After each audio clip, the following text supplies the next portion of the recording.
ওই কি রে, মধু মধু রসমালাই, ওই কি রে, মধু মধু মধু রসমালাই, একদম লাল টকবগে। কি ভাবতেছেন ওই বিষয় নিয়ে কথা বলবো? হুম, মোটেও ইচ্ছা নাই ওই বিষয় নিয়ে কথা বলার। কারণ ও যে ভাইরাল হইছে, ওর ব্যবসা এই পর্যন্তই শেষ। ওর আর তরমুজ বিক্রি করে খাওয়া লাগবে না।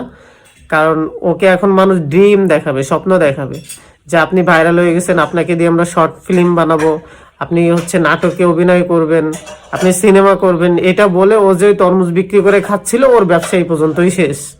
ফাইনালি হচ্ছে আমি যে বিষয় নিয়ে কথা বলার জন্য আসছি সেটা হচ্ছে এক চুতমানারিন পুত আছে আমাদের দেশে, ইমরান বিপি না কি জানি নাম, সঠিক নাম আমি জানি না। ওই হালার পোহালা আবার কথায় কথায় বলে সবাই বউ নিয়ে ব্যবসা করে, আমি শুধু বউ নিয়ে ভিডিও করলে আমার সমস্যা হয়। ব্যবসাকে আল্লাহ তাআলা হালাল করছে, সুদকে হারাম করছে, আবার মশলাও দেয়। ও কথায় কথায় এক্সাম্পল দেয় যে সবাই বউ নিয়ে ভিডিও বানায়, আমি বউ নিয়ে ভিডিও বানাইলে কি সমস্যা? সাকিব খান বউ নিয়ে ভিডিও বানায়, এ মাদার চোদ, তুই সাকিব খান নিয়ে কথা বলার কিরা? সাকিব খান বউ নিয়ে ভিডিও বানায়?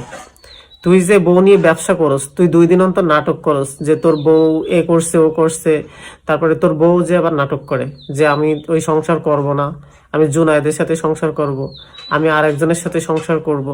সাকিব খানের কোনো বউ বা অন্য যারা ভিডিও করে তারা কি নাটক করে, নাটক নিয়ে কন্টেন্ট তৈরি করে?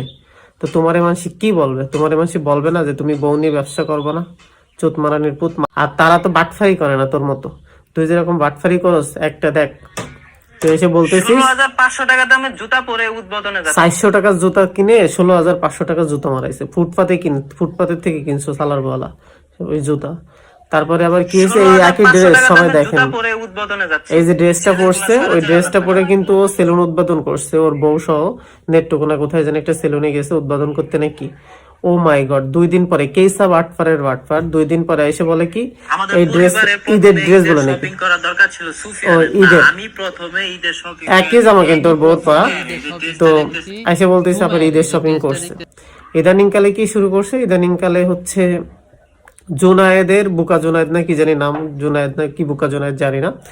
তো ওর এক ভাই বেরোইছে, সে হলো মাদ্রাসায় পড়ে।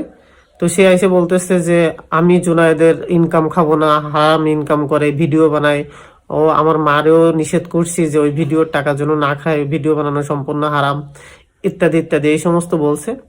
বলার পরে রিসেন্টলি ওরে নিয়ে আবার ভিডিও বানানো শুরু করছে। মানে জুনায়েদ তো মানুষের নিজের নাম বুকা জুনায়েদ বানায়, মানুষের বুকা বানাইছে আর ও কিন্তু বুঝে গেছে, যে হচ্ছে মানুষের বুকাচোদা বানানো একদম সহজ। ফেসবুকে মানুষের দেখেন রিসেন্টলি আবার ভিডিও করতেছে, তো অ্যাভেলেবেল কিন্তু আবার নিজেই ভিডিও করতেছে। মানে ও যে মনে করছিল যে এইভাবে বলে যদি আমি একটু ভাইরাল হতে পারি, আমার মাথায় টুপি আছে, দেন মানুষের মন যদি একবার জয় করতে পারি, বুকাচোদা বানাতে পারি মানুষকে, তাইলে আমি ঠিকই মানে আবার কামাইতে পারবো। এটা হলো নতুন একটা ওদের ট্রেন্ড।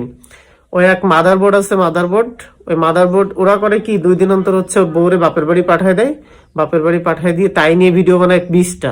তারপরে ওর বউ আবার বলে যে হচ্ছে আমার ডিভোর্স দিয়ে দাও, আমি তোমার সংসার করব না, ইত্যাদি। তো ওদের কমেন্ট গুলো মানে বেসিক্যালি মাঝে মাঝে যখন সামনে আসে ভিডিওটা দেখি, ওদের যে কমেন্ট গুলো আছে, তো কমেন্ট গুলো হচ্ছে আপনাদের একটু দেখাবো যে কমেন্ট গুলো কেমন আসে, আপনারা একটু দেখেন, জাজ করেন